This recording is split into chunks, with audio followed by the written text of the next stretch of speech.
Reading and controlling a person's mind is perhaps the one power we don't want anyone else to have. Imagine a world where you can read your boss's thoughts or glean the intentions of your worst enemy. That's Impossible has assembled a to-do list. 1. Crack the code on how the brain processes information. 2. Develop the technology to tap into, even steal, thoughts. 3. Perfect the means to remote control another person's actions.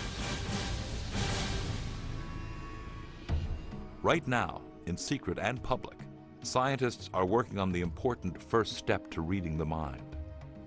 But how? The brain's complexity dwarfs that of any existing computer. There are approximately 100 billion nerve cells, or neurons, in the human brain, almost as numerous as the stars in the Milky Way. Each of these cells has a negative electrical charge inside the cell and a positive charge along the outside of the cell membrane, in essence creating a tiny electric battery. Think of it as the brain's software, the world's most sophisticated search engine. Inside our heads, the nerve cells are all engaged in kind of a telephone-like conversation, one speaking to the next, and as the information is going through, each neuron is listening to all of its neighbors, giving rise to more and more complicated signal processing inside our brains. But the first critical step to cracking the code of how the brain processes information is being able to listen in on these millions of telephone-like conversations all taking place at once. Believe it or not, as information passes through the brain, the electrical impulses between neurons can be heard. This is the actual sound of a brain neuron firing. So in a way, we can literally hear thoughts. But how do we translate those sounds so we know what the person is thinking? I'm Cheryl Welsh. I'm a human rights activist and a mind control victim. Starting in the 1960s, people began claiming they were victims of mind control. As recently as 2007, prestigious publications like the Washington Post investigated claims by a growing number of victims that the government is trying to control their minds.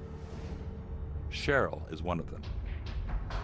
Cheryl believes she became a targeted individual, a TI, in the 1980s. When she walked into an Army recruiting office to see if she qualified for college tuition money.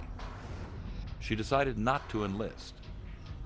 And that's when she claims the strange mind control phenomena began. Basically, the hearing of the voices, the manipulation of all your electrical equipment, the clicks on the phone, the reading your thoughts, the reading your mind, seeing what you're seeing. Could Cheryl's claims and those of other TIs be true? And if so, how would the government be controlling their minds?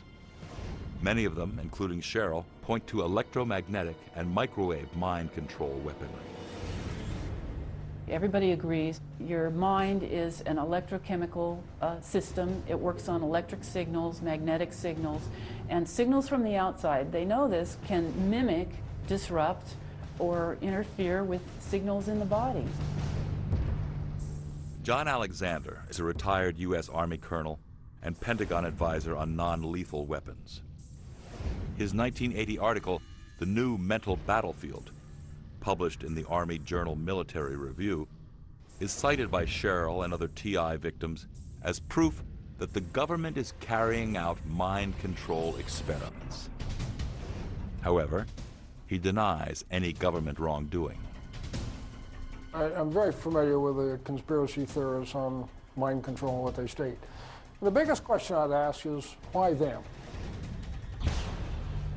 During the 35 years since these experiments ended, science has made giant leaps away from these primitive attempts at mind control and are making science fiction science fact. Even the government has been secretly developing new mind control technology. According to this article in the Washington Post magazine, In 1994, the Air Force Research Laboratory carried out experiments where scientists used technology to transmit phrases into the heads of human subjects. How? By burying subliminal messages in microwaves and beaming them into a person's head. It seems like a weapon torn from the pages of a comic book.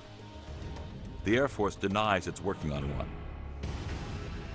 But patent number 6470214, issued on October 22, 2002, says otherwise. The patent title, Method and Device for Implementing the Radio Frequency Hearing Effect. Patent holder, the U.S. Air Force. Documents surrounding the development of this secret weapon are classified. But what is known is that microwaves carry energy. When a microwave pulse is absorbed by our body, this energy is converted to heat, causing the tissue to expand slightly and then contract when it cools. If the microwave were aimed at our head, this expansion and contraction would be heard as a clicking sound that could be encoded into words.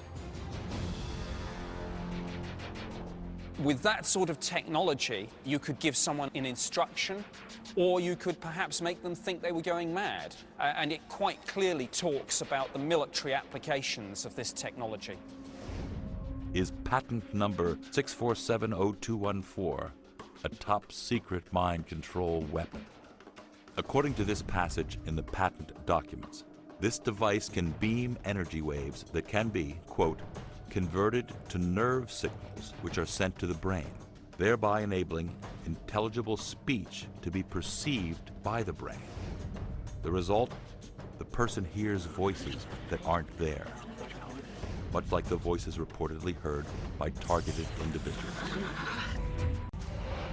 The military potential of mind control is obvious. Enemies could be intimidated or be made passive without a shot being fired. The argument is that this would always be preferable to war. I think the future is a place where mind control will exist. I can only hope that it will be in the hands of the right people and that it will be regulated so tightly that it can't be abused.